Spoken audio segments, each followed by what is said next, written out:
Look at her. Hello, and welcome. Where are you? This doesn't look right. Yeah, I am at the new house with my camera woman. Yeah. Yeah. And Humdrum. And Humdrum. My original intention, as some of you probably know, was to do like a vlog style thing with the move. But everything that could go wrong was going wrong. So I was losing my motivation to do it. And I still had like a little hope that maybe I could get some footage of the day of. And then if you've been paying attention to my channel, you know Heidi died the night before we moved. Did you tell that story? And That awful. Yeah, I have not. And I lost all motivation to do anything but get my remaining rats to the new house. But yeah, the story is, so I got everyone settled in their travel cages, which are these, which I'll talk about in a second. And medicine time came around. They were all in my camera woman's room, Cappy's room, because she could close her door and I couldn't because of the cats, and so they were safer in there. And I go to give them their medicine. I get the syringe full. I opened up the triplets travel cage, and I found Heidi dead. And it just so happens that Cappy's entire family was in the room at the time.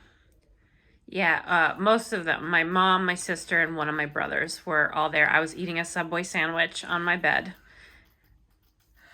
I was saying goodbye forever to my family, and Heidi decided it needed to be about her. I don't remember everything from that point on, to be perfectly honest. I was so deeply upset that my brain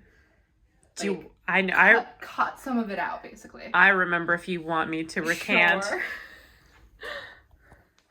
I was eating a Subway sandwich on my bed with my mom and my sister and my brother. She came in, she sat on the floor and she did the medicine. She opened the door and she obviously made a horrible sound. I was like, what? Sandwich in hand.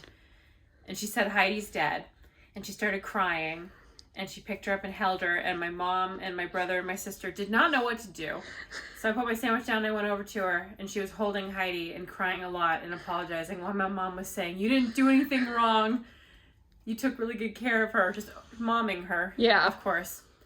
We were there for 5 or 10 minutes. And she had to go tell her whole family, which was in a different room, including her in-laws and a guest, that we needed to do an emergency burial. Yeah. And I followed her out because I was like, do you want me to go with you? And she was like, no. And my mom said, go with her, idiot. So I went after her. And then we told them we didn't have anything to bury her with. So we went to Sarah's room and I got a rag and I wrapped Heidi in it.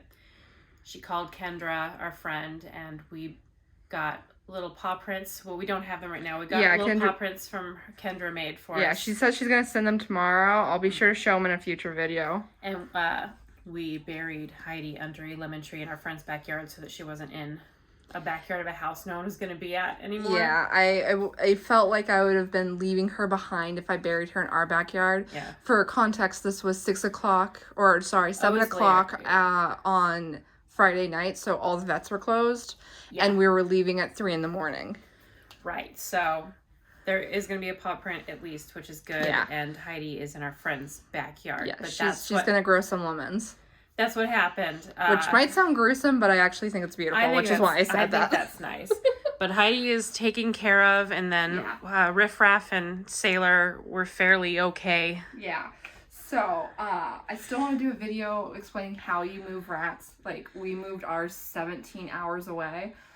So, because a lot of people don't realize that you can move rats or they don't know how to go about it. So, I just wanted to do a little video on that.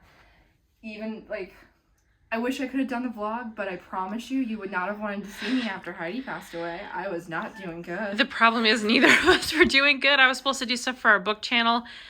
And I couldn't really find the motivation to do anything other than try not to cry. And Heidi was obviously difficult. And then we're dealing with the fact that a lot of the rats are old. So it's just all these horrible things are about to happen. And we kind of just could not find the will to make content. Heidi's passing had nothing to do with the move. She was old. She was ill. She had been for a long time. It just was bad timing. That being said, the only way that could have been worse for me was if it had happened in the 28 to 48 hours later range when we were on the road or when we had just gotten here. Or if my dad had been there. Or that. So anyway, how do you move rats? So, rats, hold on, are you focusing on the dog? Yeah. Watch this, guys. Oh, you're not going to do it? Oh, there we go. There we go. There we go. Alright, so, how do you move rats? So, rats travel well, which means they don't get stressed in the car. They just kind of go to sleep. Humdrum and the Weather Girls were sitting next to Cappy in the back seat the whole drive, and they slept for most of it. I slept a lot. I slept during a crisis of gas, apparently. Yeah, we almost ran out of gas. We were like, we were on the reserve gas as we pulled into. Her dad also almost flipped us all. Yeah, that's a thing. We almost died immediately, too. It was like at the beginning of the drive. So, they travel well because they don't get stressed. They just sleep. So basically you want a travel cage. So what I used is I got these KT rat starter kits. Don't ever have a rat live in here permanently. This is very small. But it's a KT rat starter cage. And I had to get this because we had 20 rats to move and 5 mischiefs. If you have less rats, you can get different cages, bigger cages, what have you. So I got these. I filled the bottom with a very absorbent litter that they were used to. So I did paper pellets at the bottom of mine, but if you could do aspen, you could do Santa chips if you want. You can do, oh, you're biting the dog. You can do cardboard, like whatever litter you use, you can use in that. I went with the paper pellets because it's super absorbent. It doesn't smell. They're used to it. And I knew there was a chance they were going to be in there for a bit, so I wanted something. I wanted something very absorbent.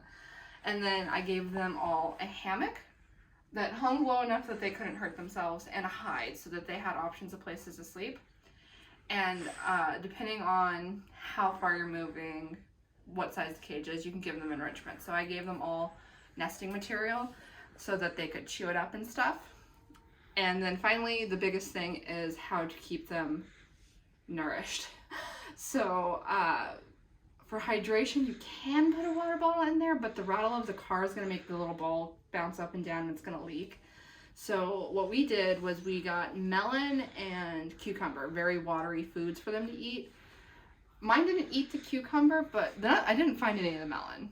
They ate all the melon, right? Humdrum, I remember at one point she picked it up and she lifted her little head up and she scurried. Yeah, she's such a little old lady, but she's still got the chutzpah. Is she in there? I don't know. I think she's probably in the tubie. Humdrum. I don't know.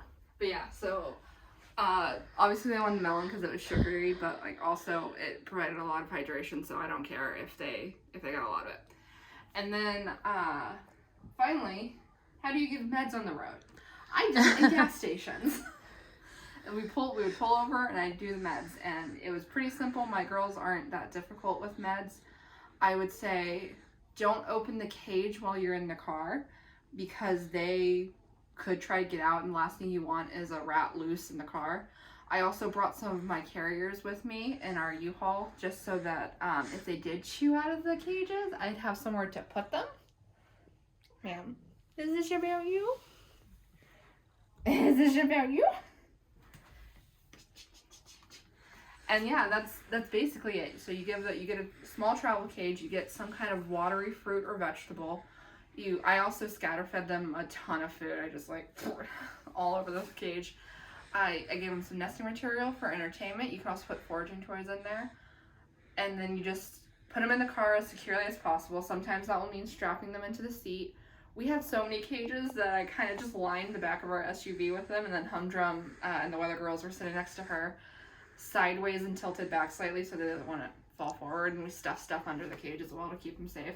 But you can seatbelt them in, depending on how much of a chewer they are. I would not want to seatbelt in the Weather Girls, for example. Spectre. Yeah, or Spectre. And then when we got here, they stayed in their travel cages for a little bit, like about 24 hours at most. I have these little 3-ounce water bottles I gave them. They were all very happy to have water bottles again. That's my new bed, you heard correct. And then I set them up the next day after we moved with Cappy helping me. Why don't you tell a little bit about that? So, we're upstairs now. Yeah. And our staircase is one of those ones that has a break in it. So it's like one staircase. So we had to take apart all 4 cages, carry them up 3 to 4 pieces at a time up and down the stairs, and put them together, including Ducky, Dorothy, and the boys' brand new cage, which we had to get upstairs in the box. Or no, we unboxed it, didn't we? Downstairs. Yeah. Yeah, she did actually. Cappy did. I carried the piece. Yeah. And we had to put that together. And if you own carnations, you know that they're easier to put together the longer you own them. Like, the newer they are, the harder they are to put together. Cappy had to take a mallet to that thing like nobody's business. It was torture, and I questioned my relationship with you and our entire friendship. Yeah. Cujo! But yeah, so that's basically it. That's how you move rats. Is you get a small cage, you give them a bed, a hide, some watery food, some of their normal food, nesting material, load them up and take them. I've seen people take their rats from the southwest to the East Coast. I've seen people go across country, across state, ours was just 17 hours. So like we did that in a day, which was also exhausting because I had to also drug my free range animals because of their anxiety. Yeah, and I was also dealing with someone who didn't know how to take care of them. I'll leave it at that. Not me. Not her. Alright, so yeah, I hope you enjoyed this video. If you did, you know what to do. All the fun stuff down below. I'll see you in the next one.